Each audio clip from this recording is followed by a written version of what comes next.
Salam di nama Tuhan. Kita bertemu kembali dalam kasih karunia Tuhan dalam acara program Gemar, gerakan membaca Alkitab rutin setiap hari. Pada hari ini, hari Senin tanggal 4 Januari 2021. Pada pagi hari ini masih bernuansa tahun baru. Coba kita belajar menerima berkat Tuhan dengan benar. Pada pagi hari ini, mari kita bersama-sama belajar merenungkan kebaikan Tuhan dalam setiap kehidupan kita, yang terambil dalam kitab 1 Raja-Raja, pasal 22, ayat yang ke-43. Demikian bunyi firman Tuhan. Ia hidup mengikuti jejak Asa, ayahnya. Ia tidak menyimpang daripadanya, dan melakukan apa yang benar di mata Tuhan. Yang saya tekankan dalam pembacaan firman ini adalah ia tidak menyimpang daripadanya dan melakukan apa yang benar di mata Tuhan. Melakukan apa yang benar di mata Tuhan. Sering di dalam kehidupan kita sebagai manusia, kita itu selalu bertanya, kalau saya ini setia, itu dapat apa? Kalau kita ini melakukan hal kebenaran di mata Tuhan, kita ini dapat apa?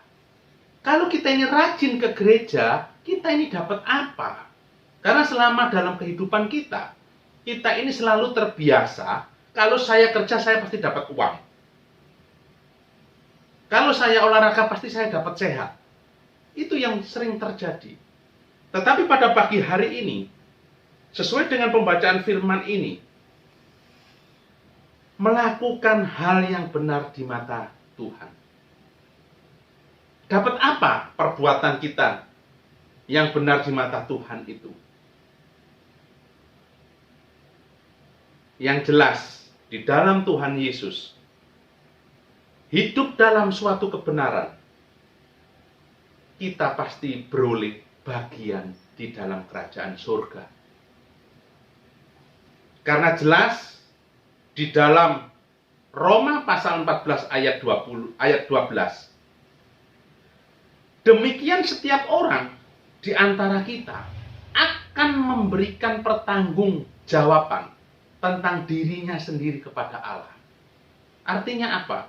Bahwa perbuatan kita setiap hari itu dicatat sama Tuhan.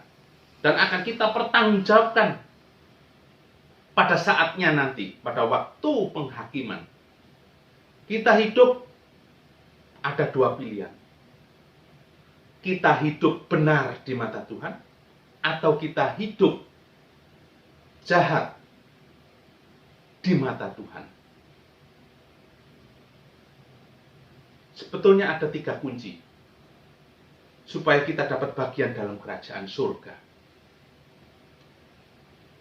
Yang pertama, kita harus mengakui, kita harus mempercayai bahwa Tuhan Allah yang kita sembah itu adalah juru selamat kita.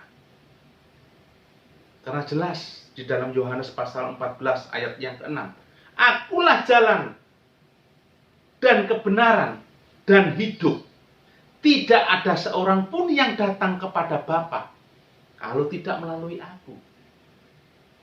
Kita sebagai orang Kristen, kadang kita melalaikan tujuan daripada hidup kita yang kekal. Kadang kita sembrono dengan keselamatan yang Tuhan berikan kepada kita. Kadang kita sudah mengenal Tuhan, tetapi kadang kita belum mengakui bahwa Tuhan adalah juru selamat kita. Oleh sebab itu pada pagi hari ini mari kita belajar, kita mengakui, kita mempercayai bahwa Tuhan adalah juru selamat kita. Maka kita akan memperoleh bagian dalam kerajaan surga. Yang kedua, kita harus mau melakukan kehendak Bapa atau Tuhan. Atau kita harus mau melakukan kehendak firman Tuhan. Di dalam Matius pasal 7 ayat 21 jelas di sana dinyatakan, ditegaskan Bukan setiap orang yang berseru kepadaku, Tuhan, Tuhan, akan masuk dalam kerajaan surga. Melainkan dia yang melakukan kehendak Bapa-Ku yang ada di dalam kerajaan surga. Artinya apa? Mari kita belajar bersama-sama untuk melakukan apa yang menjadi kehendak Bapa. Tentunya supaya kita bisa tahu, bisa mengerti apa yang menjadi kehendak Bapa yang ada di dalam kerajaan surga. Kita harus rajin mengikuti program Gemar seperti pada pagi hari ini. Kita harus rajin membaca firman Tuhan. Kita harus rajin datang ke gereja, beribadah kepada Tuhan. Karena apa? Karena di dalam gereja kita bertemu dengan Tuhan. Di dalam gereja kita sering mendengarkan firman Tuhan. Maka kita akan secara otomatis akan tahu, mengerti apa yang menjadi kehendak daripada Tuhan. Tentunya kita harus hidup benar di mata Tuhan. Banyak sekali contoh-contoh hidup kita supaya benar di hadapan Tuhan. Kita rajin ke gereja. Itu merupakan bentuk daripada melakukan kehendak firman Tuhan. Karena Tuhan menginginkan hati kita, jiwa kita, hidup kita untuk memuliakan nama Tuhan. Dan yang ketiga, supaya kita mendapat bagian dalam kerajaan surga, hidup kita harus mau mengasihi sesama kita manusia. Seperti yang tercatat di dalam Injil Matius pasal 25 ayat 34. Dan Raja itu atau dan Tuhan akan berkata kepada mereka yang di sebelah kanan, mari hai kamu yang diberkati oleh Bapa-Ku, terimalah kerajaan yang telah disediakan bagimu sejak dunia ini dijadikan. Yang ketiga, ini merupakan hal yang paling berat. Karena kita sebagai manusia, kita dituntut untuk saling mengasihi. Kalau mungkin percaya kepada Tuhan sebagai juru selamat, gampang. Kita hanya mengucapkan, kita hanya menyampaikan hati kita. Tetapi untuk mengasihi ini merupakan kehendak daripada Bapa di surga. Mengasihi sesama manusia ini hal yang berat. Kadang kita bisa mengasihi manusia kalau orang itu baik dengan kita. Pertanyaannya, bagaimana dengan orang yang tidak berbaik, tidak berbuat baik dengan kita? Apakah kita masih bisa mengasihi?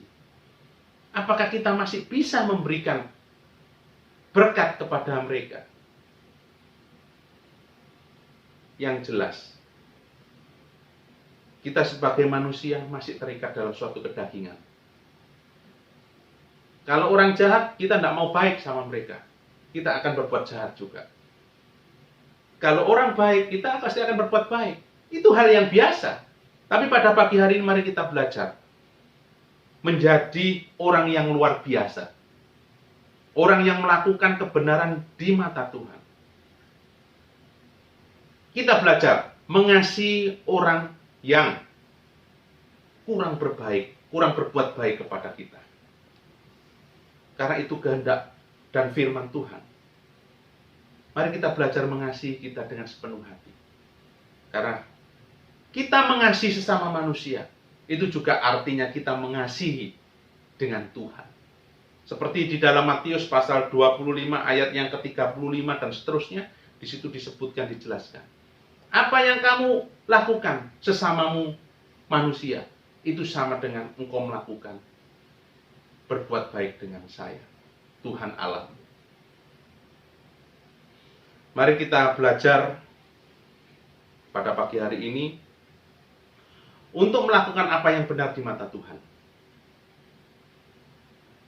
Karena kita tidak akan sia-sia. Kita akan memperoleh bagian di dalam kerajaan surga. hidup kita cuma sementara. Tetapi kita harus tahu bahwa tujuan akhir hidup kita yaitu hidup kekal di dalam kerajaan surga. Puji nama Tuhan, biarlah renungan pada pagi hari ini bisa memberikan berkat bagi kita semua. Di tahun 2021, kita belajar hidup benar di mata Tuhan. Saya akhiri, selamat pagi, selamat beraktivitas, Tuhan memberkati. Kita tutup dalam doa.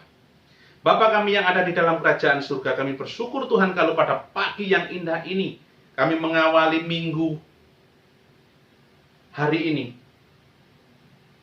dengan sukacita. Karena Tuhan sudah memberikan berkat kepada kami semua. Biarlah berkat pada pagi hari ini boleh memberikan kekuatan kami, boleh memberikan semangat kepada kami untuk tetap setia mengiring Engkau. Karena apa yang kami perbuat, apa yang kami lakukan, perbuatan apa yang kami lakukan benar di mata Tuhan, tidak sia-sia. Tetapi Tuhan akan gantikan dengan kehidupan yang kekal di dalam kerajaan surga. Kami bersyukur kalau pada pagi hari ini kami boleh sehat, kami boleh diberikan kesempatan untuk melakukan aktivitas kami, terutama memberikan yang terbaik dalam kehidupan kami untuk Tuhan. Biarlah dalam kehidupan kami selalu menjadi berkat buat orang lain. Biarlah dalam kehidupan kami percaya bahwa Engkau adalah Tuhan Juru Selamat kami. Kami akan melakukan apa yang menjadi kehendak daripada firman-Mu. Terlebih lagi kami akan belajar untuk mengasihi terhadap sesama kami. Karena kami rindu memberikan yang terbaik dalam kehidupan kami untuk kemuliaan nama Engkau. Hanya di dalam nama Tuhan Yesus kami mengucap syukur dan berdoa, yang percaya katakan amin. Selamat pagi, selamat beraktivitas, Tuhan memberkati.